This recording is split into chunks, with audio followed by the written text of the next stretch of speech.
Sugamim Pushtivardhanam Urvarukamiva Bandhanam Mrityos Mukshiyamamrita Om Triambakam Yajamahe Sugandhim Pushtivardhanam Urvarukamiva Bandhanam Mrityos Mukshiyamamritat Om Triambakam Yajamahe Sugandhim Pushtivardhanam Urvarukamiva Bandhanam Mrityos Mukshiyamamritat Om Triambakam Yajamahe Sugandhim Pushtivardhanam Urvarukamiva Bandhanam. Boa noite, namastê. Saudações, boa noite, namastê. Vocês estão conseguindo me escutar legal? Como é que tá o som? O som tá bom? Tá mais ou menos? Boa noite, Elizabeth. Boa noite, Wagner. Harion. O som tá legal? Como é que tá o som? Vocês estão conseguindo me escutar? Tá dando para me ouvir? Como é que tá? Om Triambakam Yajamahe Sugandhim Pushtivardhanam. Opa, valeu, Wagner. Urvarukamiva Bandhanam Mrityos Mukshiyamamritat Om Triambakam Yajamahe Sugandhim Pushtivardhanam Urvarukamiva Bandhanam Mrityos Mukshiyamamritat. Salve, salve, vamos começar. Hoje nós vamos conversar sobre alento. Beleza, Elizabeth. Obrigadão. O controle do alento, né? Alento, vocês estão familiarizados com a expressão alento.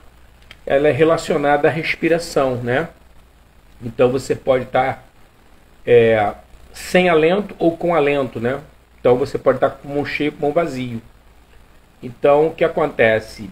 Vamos falar sobre alento e não tem jeito de nós não falarmos sobre o corpo, porque o Hatha Yoga, ele é o yoga que vai usar o corpo como meio. E não tem jeito, a respiração está ligada ao corpo, né? E o corpo à respiração. Então, é uma via de mão dupla. E até aprofundando isso, o corpo influencia a mente influencia o corpo. E aí a respiração está ligada ao corpo, né? Mas ela vai atender aos desígnios da mente. Então você vê que a coisa está toda bem estruturada aí, toda bem relacionada, né? Então, o controle da respiração, né, quando nós falamos em controle da respiração no yoga, nós estamos falando, na realidade, profundamente sobre imobilidade. Tá? Imobilidade. Não esqueçam isso. Isso é uma coisa muito importante. E a ideia é que o yoga não se torne uma simples ginástica, né? Praticada de forma lenta, né? A ideia não é reduzir o yoga a isso, né? Como muita gente, infelizmente, faz no Ocidente, tem uma ideia de que yoga é uma ginástica exótica, mas é só isso, nada além disso. Namastê. Então, essa questão é muito importante nós não confundirmos imobilidade com passividade. Isso é um erro que nós ocidentais cometemos, tá? Facilmente cometemos. Imobilidade com passividade. E eu não sei se vocês sabem o motivo pelo qual nós fazemos isso. Vocês têm ideia, não?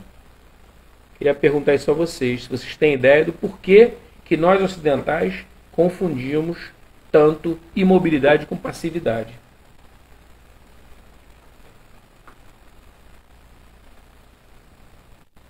que vocês acham? O motivo pelo qual nós ocidentais confundimos imobilidade com passividade. Eu já comentei isso em outras lives, já falei sobre isso. Você já deve ter escutado eu falar sobre mente reativa. As pessoas, namastê, as pessoas que têm mente reativa, elas têm uma tendência a acreditar que tudo que está imóvel está passivo. E não está, necessariamente. Tá? Tudo que está imóvel está inerte. Não está necessariamente. Então, a ideia de que, por exemplo, dentro da prática de yoga, não sei se vocês já vivenciaram isso, eu vivo isso quase todos os dias, porque quase todos os dias chegam alunos novos na escola. E as pessoas, equivocadamente, elas têm uma ideia de que o fato de estarem praticando asana, praticando yoga, vai fazer com que elas não transpirem, que elas não sintam onda de energia no organismo, sabe? Que elas não sintam uma mudança. Elas acham que é algo inerte, algo que é passivo, é algo que quase que inócuo, vamos chamar assim. Então, esse equívoco, ele não deve ser cometido por nós, né? Já sabemos então que imobilidade não é o mesmo que passividade, tá? Então a gente tem que guardar bem isso, porque isso vai fazer toda a diferença na nossa prática. O yoga, na realidade, ele não tem como desenvolver todo o seu potencial, tá? A exceção nessa imobilidade que é rigorosa, em que o corpo aceita o asana e permite que ele desenvolva seu dinamismo, tá? Então isso é muito importante nós termos isso em mente, porque a imobilidade ela deve ser algo buscado, porém sem atropelo e sem violência. Não é porque eu escutei hoje na live que é importante a imobilidade que amanhã eu tenho que praticar a imobilidade de qualquer jeito. Não, eu vou devagar, eu vou fazendo uma coisa de cada vez e vou tentando botar em prática aquilo que eu estou aprendendo, mas principalmente aquilo que eu estou sentindo. Percebeu? A ideia de você praticar dentro da tua sensibilidade, ela é de vital importância para a sua jornada. Nós não estamos falando de uma aula de yoga, de uma prática de yoga isolada, não. É a sua jornada na vida. A tua sensibilidade é fundamental para isso. Porque, por exemplo, nós temos uns conceitos aqui meio confusos, meio complicados, né, no Ocidente. Fazer muito asana é sinal de que eu estou fazendo bem? Não. Fazer muito asana não vai necessariamente estabelecer que eu esteja fazendo bem os asanas. Mas, Alexandre, se eu fizer posturas que exijam grande alongamento, eu estou alongando, eu estou praticando bem os asanas? Não necessariamente. Pode ser que sim, pode ser que não. Percebeu? O alongamento não é um parâmetro para que você esteja praticando bem o asana. Porque a ideia do asana é que ele seja firme, te dê uma estabilidade, mas ele te proporcione conforto também. Então, de que nós estamos falando na realidade? Cada vez que eu vou fazer uma prática, seja na escola a qual eu participo, seja uma prática minha, individual, em casa, ou num outro local qualquer que eu esteja fazendo sozinho, eu tenho que sair melhor da prática do que eu entrei. Esse é o parâmetro. Lembra? Stira é a firmeza e sukha é o conforto. Para você fazer asana, você tem que ter conforto, tem que ter bem-estar. Se você não conseguiu produzir isso na prática, alguma coisa foi feita de errado, ou alguma coisa não foi feita. Então é importante a gente ter atenção. E aí, voltando ao que eu falei ainda há pouco, a minha sensibilidade é que vai falar mais alto. Porque eu, na condição de professor, posso estar até orientando uma prática para vocês, com a melhor das intenções, procurando dar o máximo de mim. Agora, quem vai fazer a prática são vocês. Você que vai estar fazendo a prática. Então, a sensação de conforto ou de desconforto, de permanência ou não permanência na postura, tem mais a ver contigo que está fazendo a prática do que comigo que estou orientando. Aqui eu calculo pela minha experiência, como praticante e como professor, que você fique um determinado tempo na postura. Mas quem vai definir esse tempo efetivamente é você. Por isso é que muitas vezes, quem já praticou yoga comigo, sob a minha orientação, melhor dizendo, já escutou com certeza eu falando, enquanto permanece enquanto for confortável. Pintou desconforto, sai da postura. Vamos fazer para o outro lado, vamos fazer uma outra postura. Entendeu? Então, o conforto, ele é algo que precisa participar da aula o tempo todo. Não tem como fugir disso. Tá? Do contrário, eu estou me violentando, não estou praticando asana. Ainda estou me violentando, né? O que é pior. Né? Então, é importante que nós percebamos que por trás dessa fachada de mobilidade vai se esconder um dinamismo. Tá? Só que esse dinamismo é um dinamismo intenso. Tá? E ele não se manifesta externamente. Então, esse dinamismo é o dinamismo da respiração. Então, você vê o seguinte, nós já fizemos um avanço aqui. Já não é mais só a postura. A postura já está ligada à respiração. Então, nós demos um passo à frente. E agora nós vamos estar vendo como é que essas coisas vão estar ocorrendo. Tá? Então, essas posturas, essas atitudes corporais, elas vão ser animadas pela respiração. Tá? Uma vez que você adquiriu a imobilidade, cabe ao alento, ao sopro, ao prana, à respiração, animar essa imobilidade. Tá? Então, é algo que eu vou ter que levar para dentro. Essa percepção vai ter que entrar. Eu já fiz a minha imobilização do corpo, estou numa postura qualquer, não importa. Depois eu vou citar até uma postura para ilustrar melhor isso, para vocês terem uma compreensão um pouco melhor do que eu estou falando. Mas uma vez que eu alcancei a postura ideal no dia de hoje, dentro da minha condição, e aí vai variar de pessoa para pessoa, isso é muito importante, eu vou mergulhar para dentro de mim para criar um dinamismo usando a minha respiração. Tá?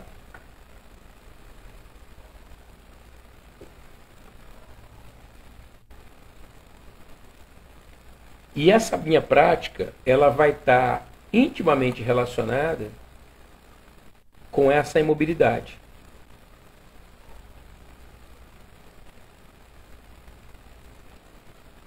Agora, importante é o seguinte, quando eu falo sobre respiração, eu não estou falando apenas sobre o ato de inspirar e expirar. Não é disso que eu estou falando apenas. Isso aqui é aquilo que tem de mais raso, mais superficial dentro da prática do yoga. Na realidade, nós estamos falando sobre prana, sobre as energias vitais. Eu já falei isso numa outra live sobre os subpranas, porque existe o prana e existem os subpranas. Então, o prana, ele entra no nosso organismo através da respiração. A respiração é o veículo pelo qual chega o prana, tá? O principal veículo. Você pode também pegar essa mesma prana através do sol, no caso através da sua pele, e você também pode através da alimentação. A alimentação tem uma íntima relação com o ato de mastigar. Tá? Quanto mais tempo você conseguir manter o bolo alimentar na boca, mastigando, estabelecendo contato com os nervos da língua e dos dentes, mais você absorve prana. Tá?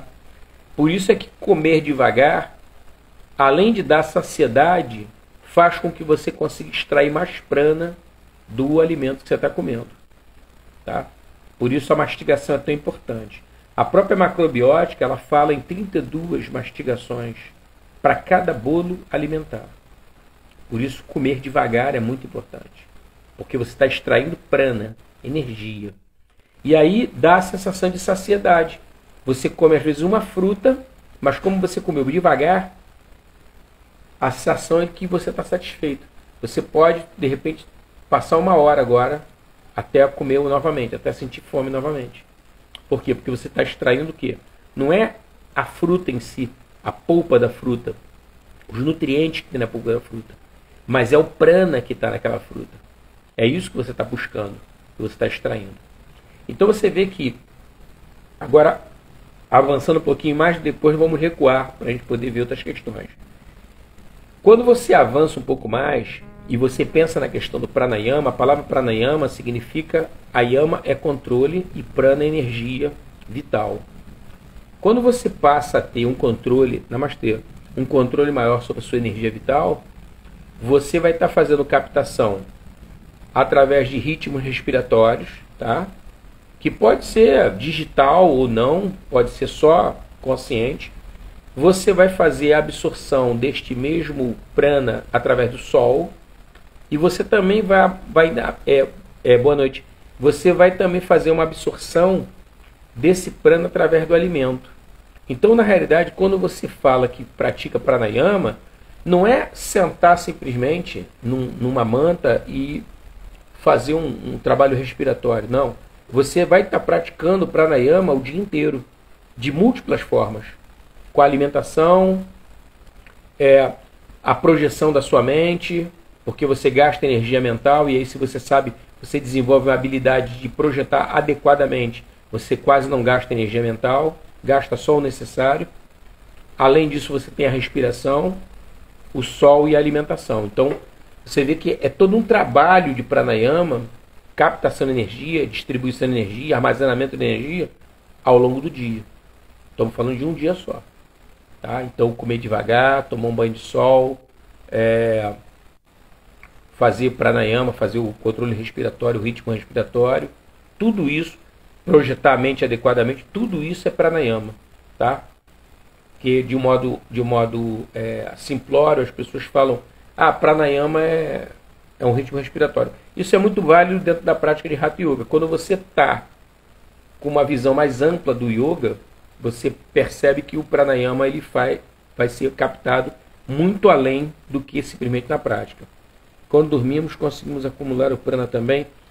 Olha só, o Wagner, boa pergunta sua. O que acontece? À noite é o período do dia que tem menos oferta de prana, tá? Porque o prana ele tem uma íntima relação com o sol, tá? Então de dia tem mais oferta de prana e à noite menos oferta de prana. Agora é importante isso, nós não confundirmos um ambiente rico em prana com um ambiente de ar puro. Essa confusão também nós ocidentais fazemos muito.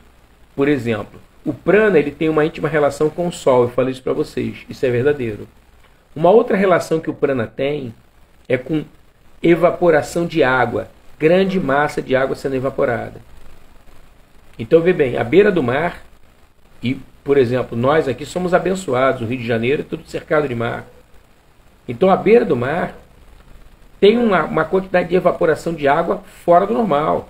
É que a gente não se liga, mas o tempo todo, o dia todo, evapora água ali, até de noite está evaporando água. Por quê? Porque o oceano é uma grande massa d'água. Agora, vamos fazer uma comparação para vocês entenderem um pouco melhor. Vamos usar dois locais aqui do Rio de Janeiro que eu acredito que todo mundo já tenha estado, e quem não é do Rio de Janeiro, eu vou tentar ajudar para poder a pessoa compreender. Olha só, a Floresta da Tijuca é um lugar de um ar muito puro. Tem uma floresta ali, é a maior floresta urbana do mundo, fica na nossa cidade do Rio de Janeiro, tá? Então a Floresta da Tijuca é um lugar maravilhoso para você fazer respiração, para você praticar yoga, maravilhoso. Eu mesmo, de vez em quando, a gente vai lá na Escola de Aya, leva uma galera lá para fazer prática de yoga na floresta. Agora, lá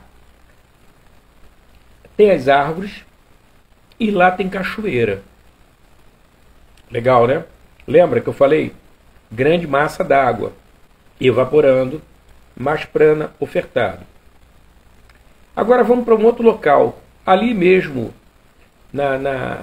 agora na Zona Sul, né? A floresta está na Zona Norte do Rio, que é na região da Tijuca.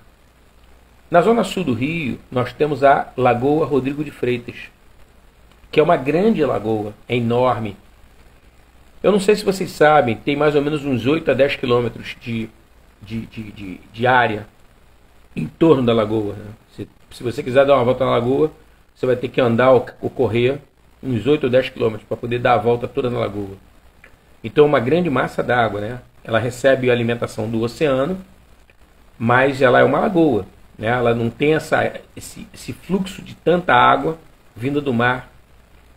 Só que tem muita evaporação na lagoa, porque é uma grande massa d'água. Quem já esteve na lagoa, na frente da lagoa, vê que, porra, por isso que eu estou contextualizando essas dimensões para as pessoas entenderem. Quem não é do Rio de Janeiro, nunca viu a Lagoa Rodrigo Freitas, tem uma ideia do tamanho da lagoa. Ou seja, se você estiver numa margem da lagoa, você não consegue ver a outra margem, de tão extenso que é. Você pode ver os prédios, mas a margem você não vê. É muito longe, é uma área muito grande. E aí tem uma evaporação absurda de água ali. Então eu posso dizer para vocês o seguinte: é melhor você fazer Pranayama na Lagoa Rodrigo de Freitas do que você fazer na Floresta da Tijuca, se você está buscando prana.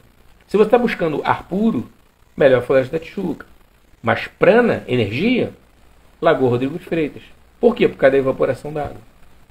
Entendeu? Então, é importante a gente ter esse tipo de clareza, né? Essa visão, porque há um tempo atrás, uma moça estava fazendo um comentário. Ela fez um comentário baseado num curso que ela fez com um professor argentino, e ela falou isso. Ela falou que o professor desaconselhava, fazer pranayama dentro de cidades como Rio de Janeiro, São Paulo, porque tinha muita poluição. Não tem nada a ver, cara. Poluição não tem nada a ver com energia prânica. Não tem nada a ver. Tem a ver com isso que eu acabei de falar para vocês. É lógico, porra, se você está perto de uma fábrica, tem fumaça liberando ali, não é adequado você fazer pranayama num local como esse.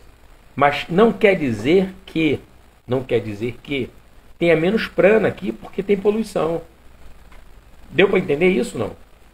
Uma coisa não tem nada a ver com a outra. Ar puro é bom, é maravilhoso, mas não quer dizer que no ar puro tenha prana e no ar que não é puro não tenha. Tem nada a ver uma coisa com a outra. É isso que eu quero que vocês entendam. A Lagoa Rodrigo de Freitas, de vez em quando, tem problemas de morte de peixes. E aí fica um cheiro de peixe morto, que é um cheiro desagradável. Mas ainda assim continua tendo mais prana na lagoa do que na floresta. E olha, eu posso te garantir que, por exemplo, você tem mais oferta de prana no Rio de Janeiro do que em São Paulo. Você tem mais oferta de prana no Rio de Janeiro e em Recife do que em Cuiabá, no Mato Grosso. Por quê?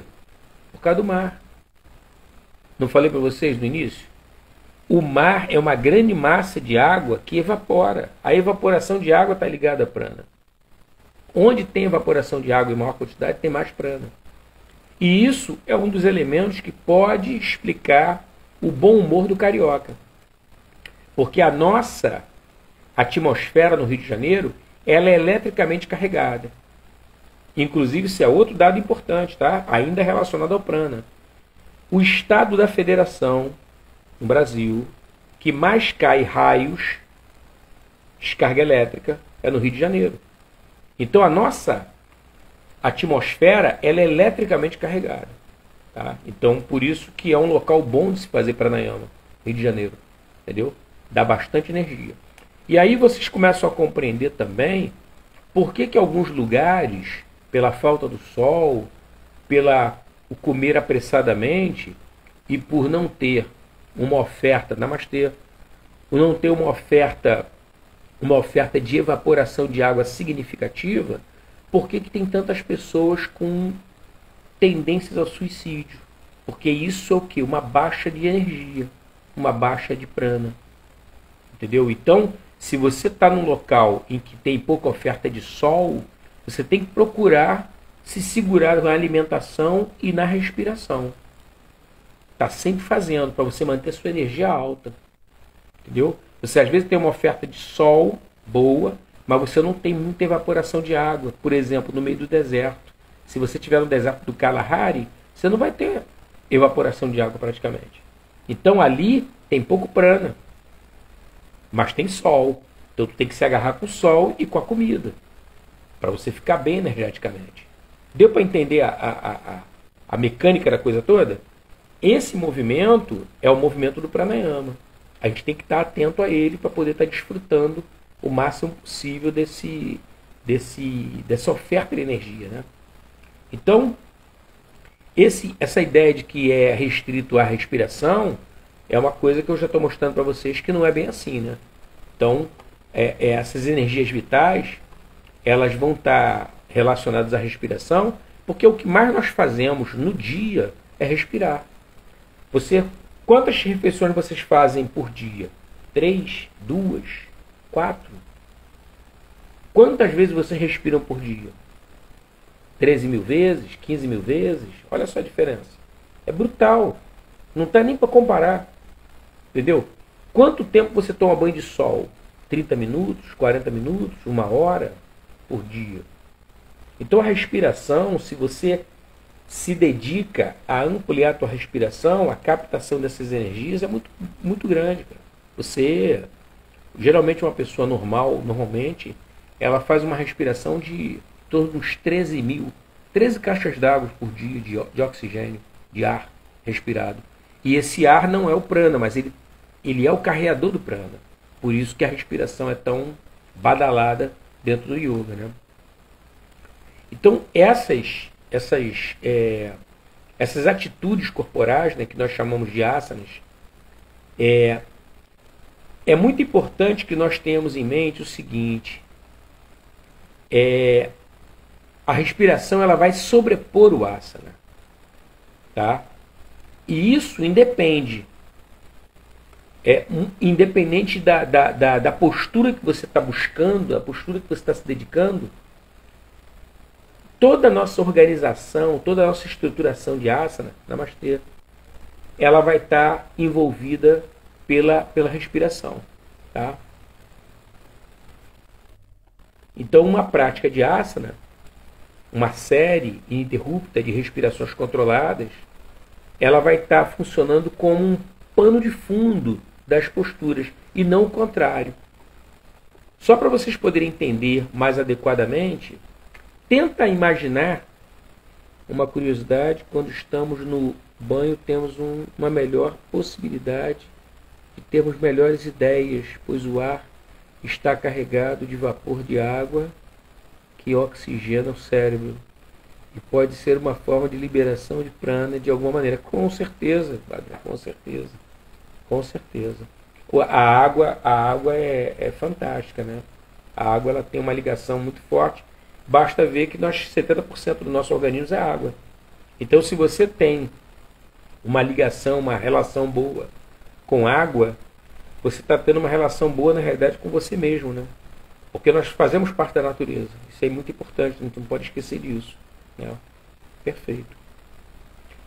O exemplo que eu ia dar para vocês sobre essa questão das asanas e ligadas à respiração é o seguinte: tenta imaginar que cada asana da tua série, tá? Da tua série.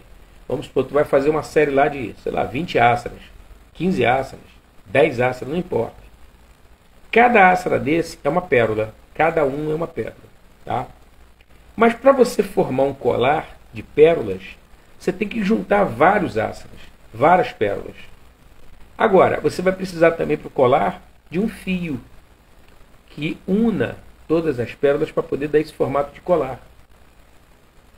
Esse fio é a respiração. Então, a conexão entre um asana e outro está ligada à respiração.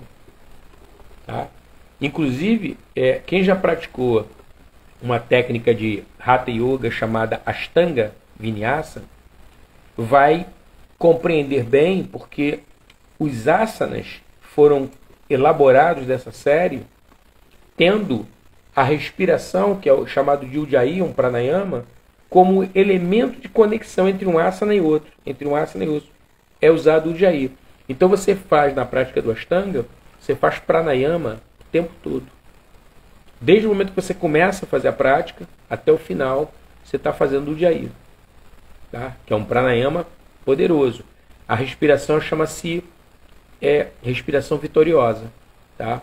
Porque é da mesma raiz da escola. O nome da escola, Jaya, o Jai é da mesma raiz.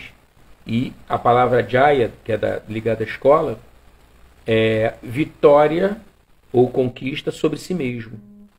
Isso é que significa Jaya. Tá? Então, é uma palavra, nos aquece, verdade. É uma palavra auspiciosa e que vai proporcionar nesse pranayama uma conexão entre um asana e outro, através do pranayama. Por isso que é adequado, né? É adequado nós dedicarmos uma atenção ao pranayama e principalmente a nossa respiração, a respiração comum do dia a dia. À medida do possível, se você puder alongar a tua respiração, você vai perceber que a sua onda mental fica mais estável. Então, você vai pensar mais devagar, mas vai pensar com mais precisão. A lentidão, o alongamento do alento, ele vai proporcionar esse efeito na nossa mente. Lentidão junto com precisão. Entendeu? Então isso é uma coisa importante no nosso dia a dia, porque é o que eu falei para vocês. A mente reativa é que leva muitas vezes a pessoa a se perder, porque tem mente reativa. Né? Tem muita dificuldade para poder fazer as coisas por causa da mente reativa. A pessoa que tem mente reativa é aquela pessoa que ela se comporta, não é que ela seja, mas ela se comporta como alguém inconsequente. Depois que ela falou, depois que ela fez, aí ela pensa, porra, não deveria ter feito. Mas por que ela fez? Porque a mente é reativa. A mente dela está sempre em estado de alerta. A mente dela não é uma mente que tem a capacidade de absorver.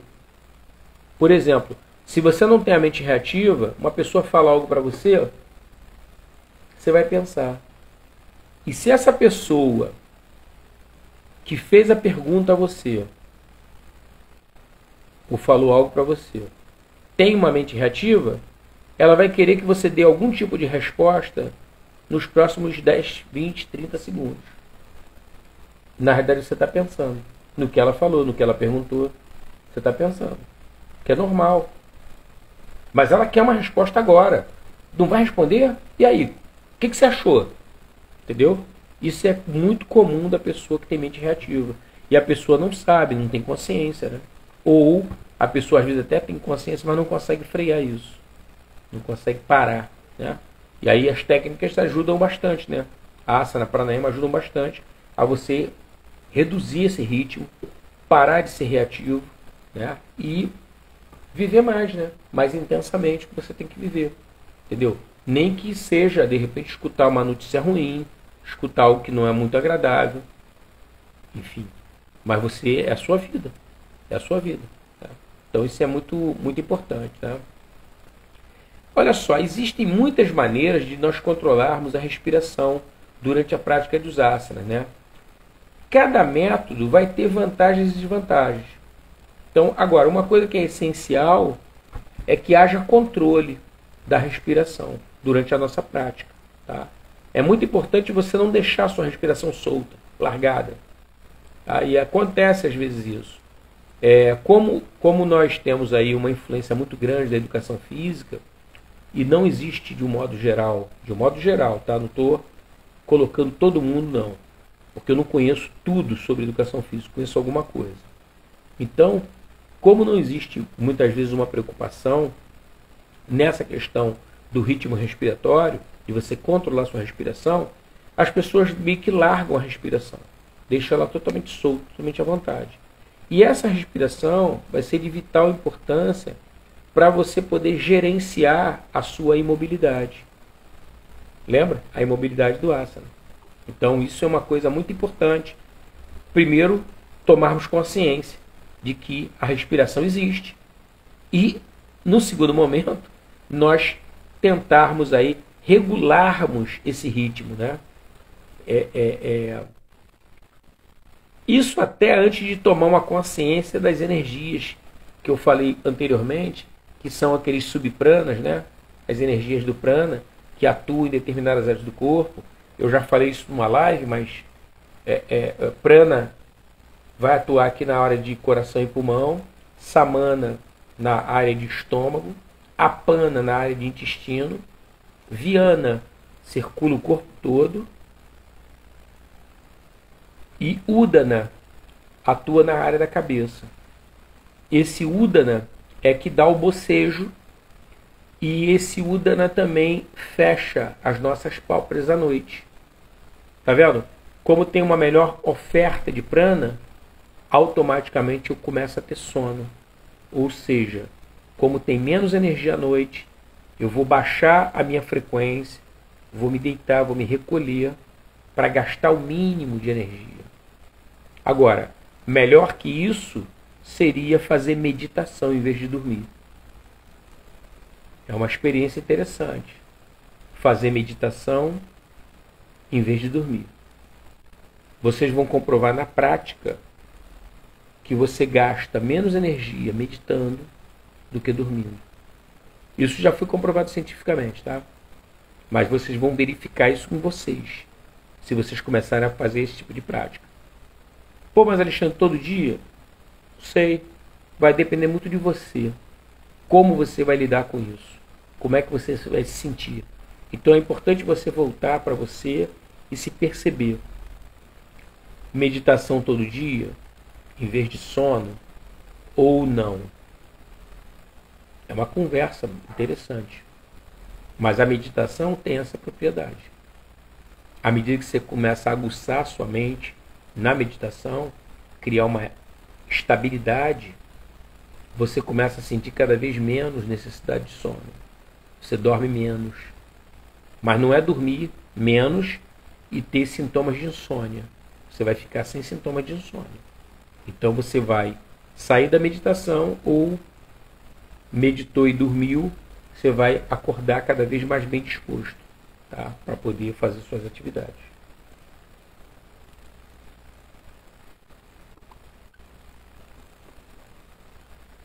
Na live anterior nós vimos que na imobilidade do asana o corpo se transforma numa estátua viva. Namastê. O praticante que é experiente, ele está constantemente alerta dentro da prática dele, com a finalidade de reprimir essa vontade de movimento.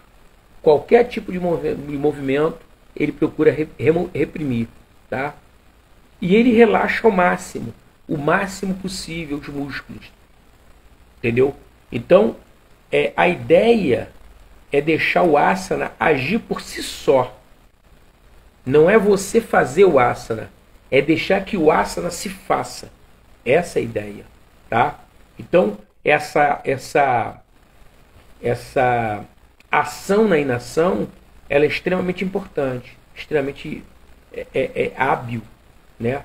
Na prática do asana, de você colocar o teu corpo numa posição e aguardar para que a posição se concretize, ela se ajuste àquele momento.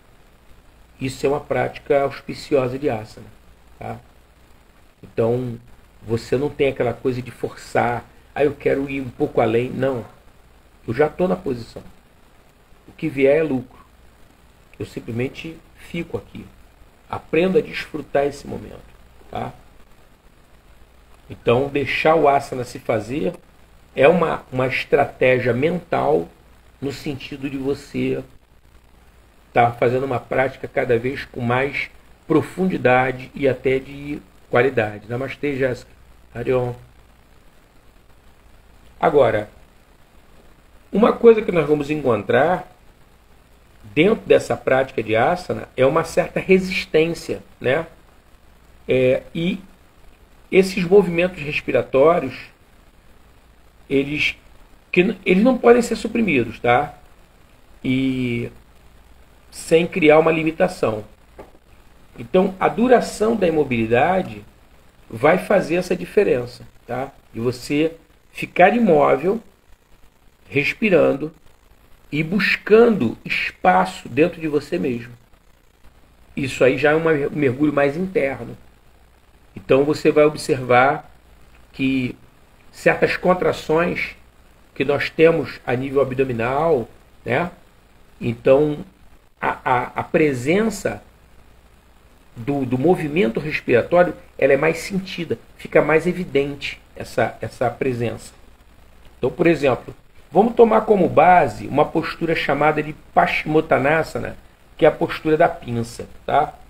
Quem não conhece a postura, vai ser fácil de visualizar mentalmente a postura. Você imagina que você está sentado no chão, com as pernas esticadas, sentado num tapete, né, de prática, com as pernas esticadas, você eleva os braços, estica a sua coluna, e aí, contraindo o seu abdômen, você faz uma flexão na altura da virilha, e desce com a coluna reta em cima das coxas e das pernas. Teu objetivo é tentar segurar os pés, enfim. Esse é o movimento da postura. Quando você está nessa postura, por algum período, vamos imaginar que você está ali há 1 minuto, 1 minuto e meio na postura, só como ilustração, tá? É importante que você observe como é que está o teu ritmo respiratório dentro da postura. Você já está na postura. Você não está fazendo ainda. Você já está dentro da postura. E aí você vai ficar o mais imóvel possível, respirando. Respirando. Só que você vai perceber o seguinte, que no momento em que você desceu, o seu abdômen, ele vai ser apertado pelas suas coxas. E o que tem no seu abdômen? O músculo diafragma.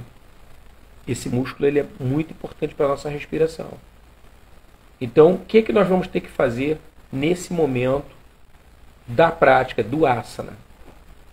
Nós vamos ter que produzir um relaxamento cada vez maior na musculatura interna. Com que objetivo? Com o objetivo de dar mais espaço para a respiração.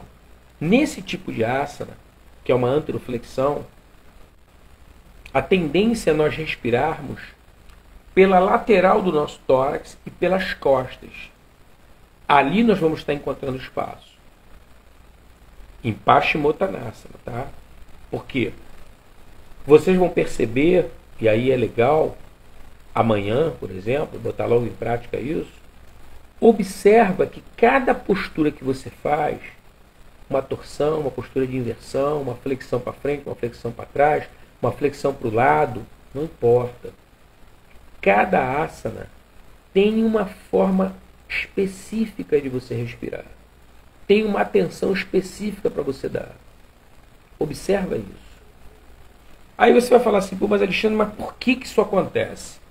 Por que eu tenho que dar uma dedicação, prestar mais atenção na respiração em determinados asanas? Pelo seguinte, na live passada eu fiz um comentário com vocês sobre a ação da gravidade sobre o nosso corpo na hora de praticar asana. Então, se você está atento a isso, você não atrapalha a gravidade agir sobre o seu corpo. Então, por exemplo, vou dar o exemplo de novo. Vamos usar o exemplo de Paschimottanasana, que a gente já está até com a asana na cabeça. Eu fiz a flexão para frente, tentando chegar nos meus pés, independente se eu cheguei ou não cheguei, não importa. Estou lá na posição. Se eu começo a relaxar a minha musculatura das costas, primeiro, eu vou conseguir mais alongamento. Esse é o primeiro ponto. Pelo relaxamento das costas. Das costas. Por isso que não adianta eu forçar.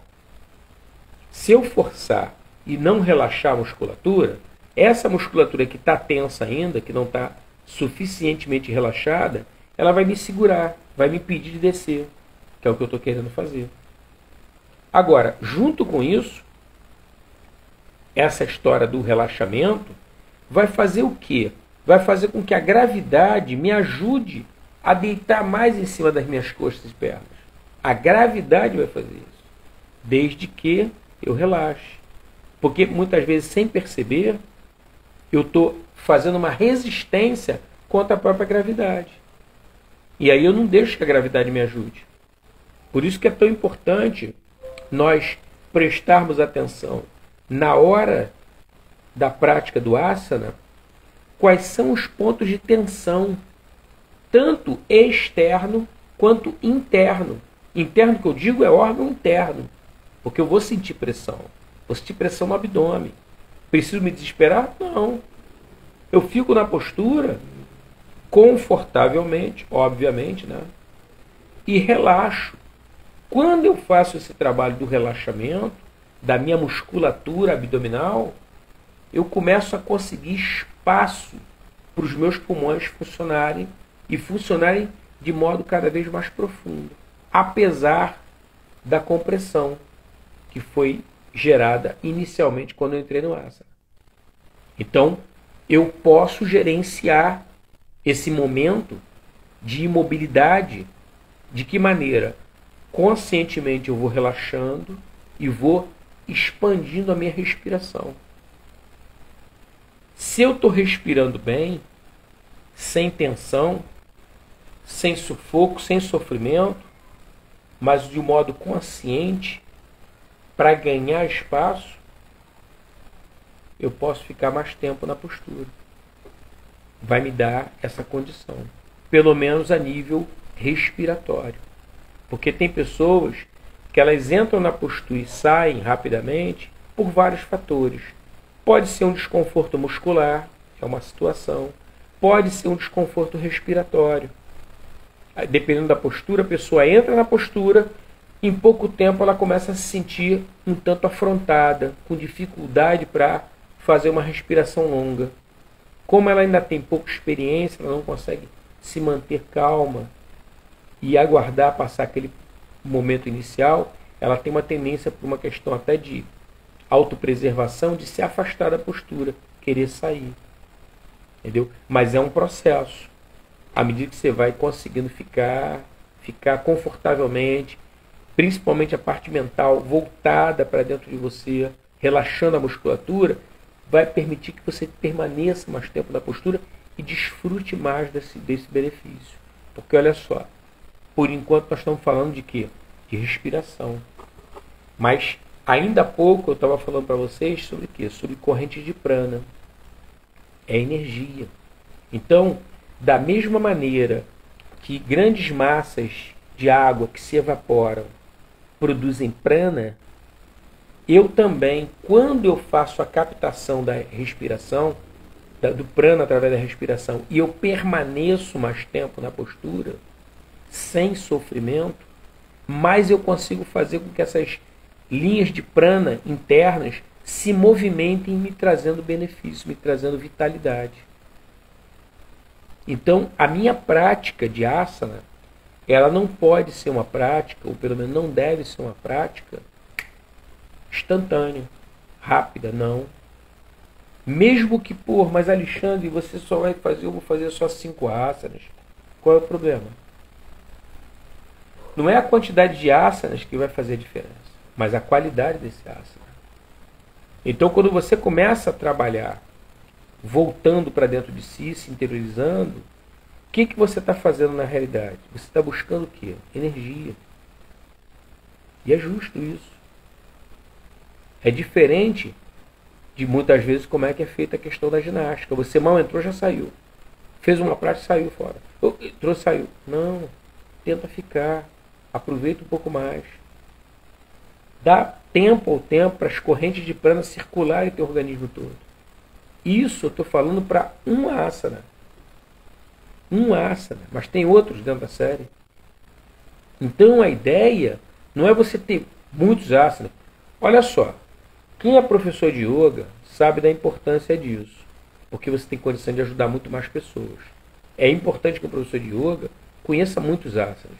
Porque quando se fala em asana, nós estamos falando de ferramentas. Então, se você tem ferramentas várias, as suas chances de poder ajudar uma outra pessoa são muito grandes. Porque talvez ela não possa fazer o asana A, nem o B, nem o C, mas o D e o E ela pode. Mas por que você vai oferecer isso? Porque você conhece do A até o E. Você conhece, dentro do alfabeto, você conhece esse número todo de asanas. Quem conhece muito asana, consegue ajudar mais. Agora, na tua prática pessoal, é diferente. É diferente. Você não precisa fazer muitos asanas. E tem um detalhe. As pessoas, às vezes, nós ocidentais nos iludimos com o seguinte. Olha só. Torção é torção. Torção vai estar cumprindo um papel energético. Flexão para frente é flexão para frente. Vai estar cumprindo um papel energético. Então não são 15 torções para frente, não são 2, 8 torções, não. Uma torção, uma flexão para frente. E trabalha o quê? Namastê. Trabalha na permanência. Quanto mais tempo você permanecer na postura, mais você consegue desenvolver a energia prânica dentro do teu organismo. E quando nós estamos falando de prana, é muito importante que nós não nos detenhamos apenas no corpo físico. Porque o prana vai influenciar não só a nossa mente, mas também as nossas emoções. Então uma pessoa que está com bastante prana, ela é uma pessoa mais estável emocionalmente. Porque ela tem prana no organismo dela. Ela capta e ela consegue trabalhar ele e manter ele por aqui. E continua captando e mantendo. Então ela tem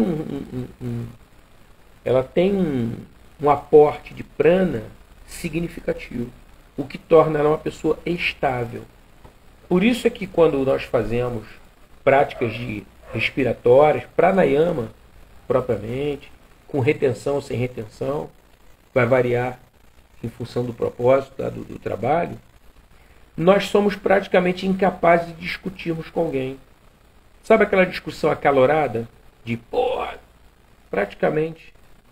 É como se a sua escala de valor tivesse mudado por causa do pranayama. E olha, não acredita em mim não. Pratica. Faz. Mas não faz 5, 10 voltas não. Faz 5, 10 minutos. 10 minutos de pranayama. Todo dia. Depois me conta. Faz isso durante uma semana. Depois me conta qual foi o resultado. Vocês vão se surpreender o impacto disso na tua mente, na tua psique, no teu emocional. 10 minutos todo dia de pranayama. Durante uma semana. Vamos fazer isso?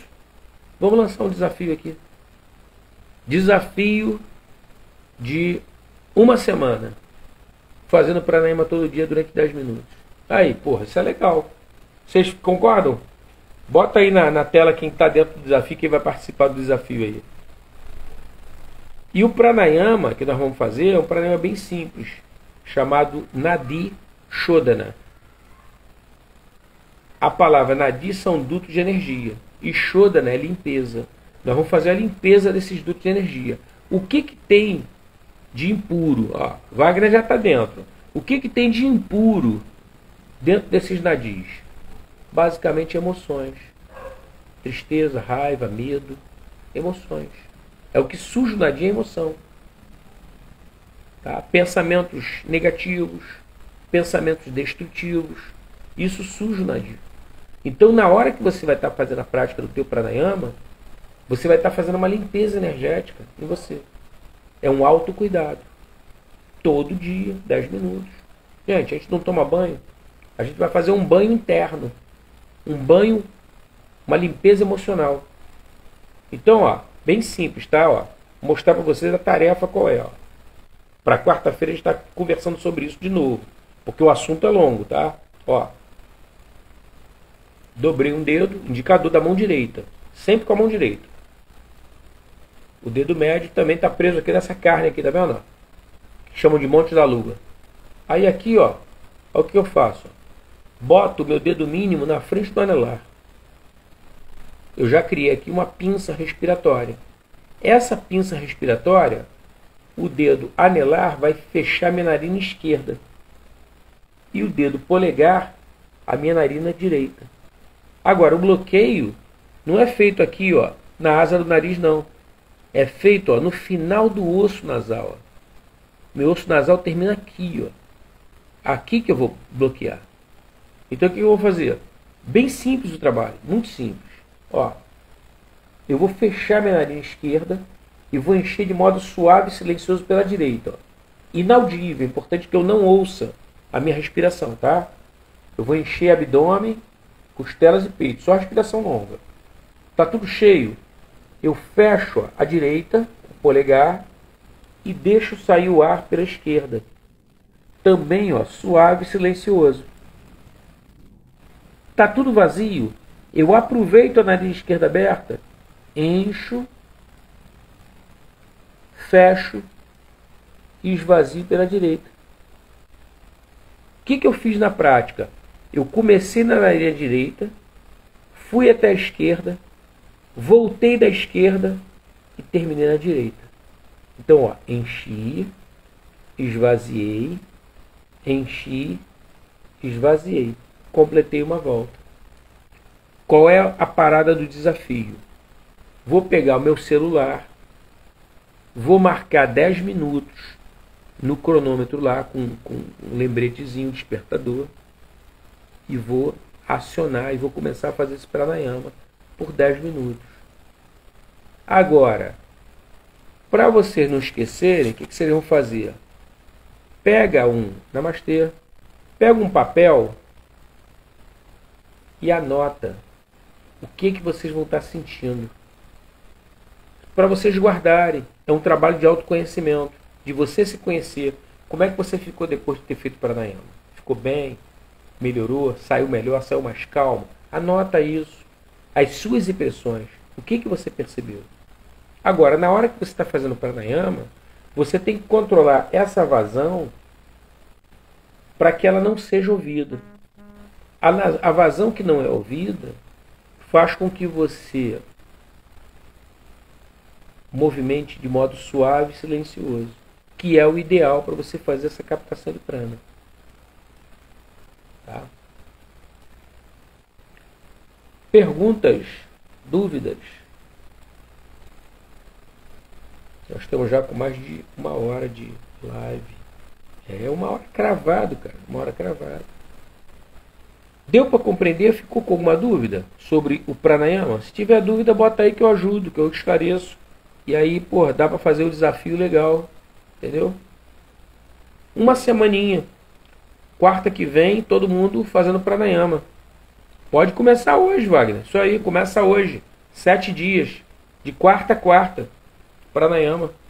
Nadi Shodhana. Suave e silencioso, 10 minutinhos.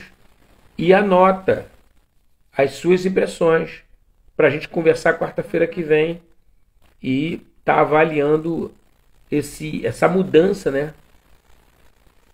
Essa mudança que vai se operar, porque vai se operar, não tem como, não tem dúvida. Eu jamais lançaria um desafio se eu não soubesse o efeito que ia causar benéfico em vocês. Opa, a Elizabeth também tá junto, ó.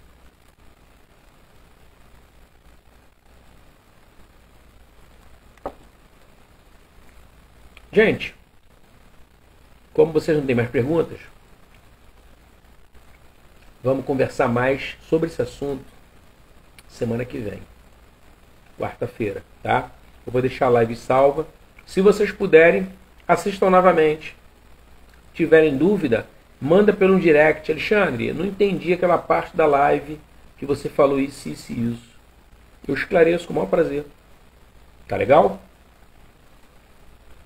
Gente, obrigado por vocês terem vindo, tá? Muito contente de estar compartilhando esse momento aqui da Escola Jai com vocês. E quarta-feira a gente se vê, tá? E vou deixar aí na live. Namastê, Hariom.